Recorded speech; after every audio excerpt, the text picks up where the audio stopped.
Hi guys, welcome back. So let's make a card using whatever is behind door number 5. So I have Spellbinders Crafty Advent Calendar here, and here is door number 5, and it looks like an embossing folder.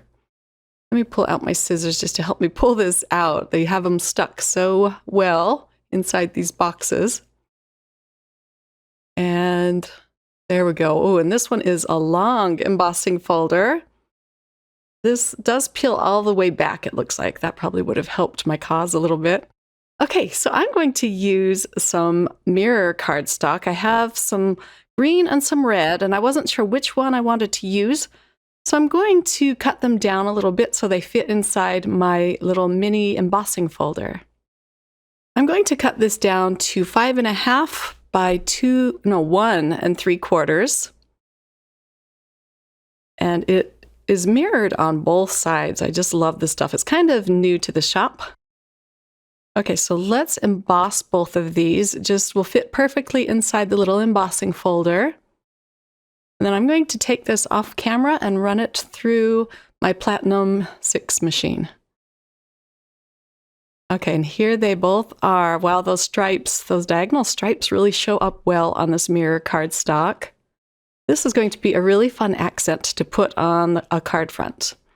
So I chose some alabaster cardstock. This is kind of a cream-colored cardstock, and I'm using some dot liner to attach the diagonal stripe piece. I love using the dot liner because you can reposition it if you don't get it perfect the first time.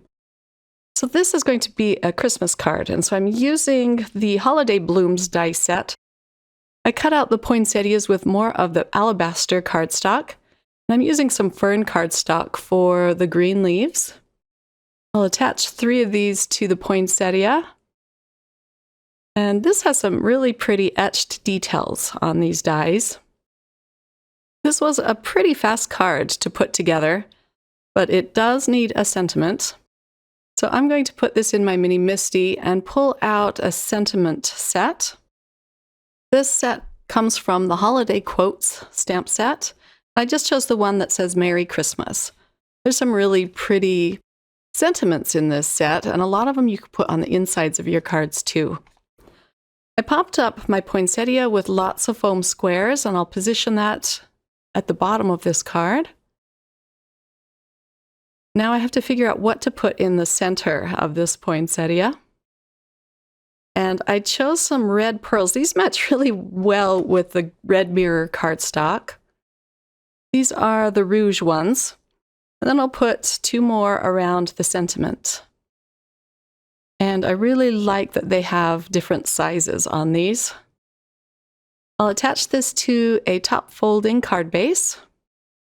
I guess I could have used more of the alabaster cardstock, but I just had this on hand ready to go.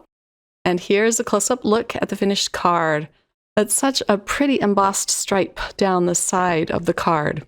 In the description box, I'll list an embossing folder that's very similar to this if you're interested, as well as all of the other crafty products that I used to make this card.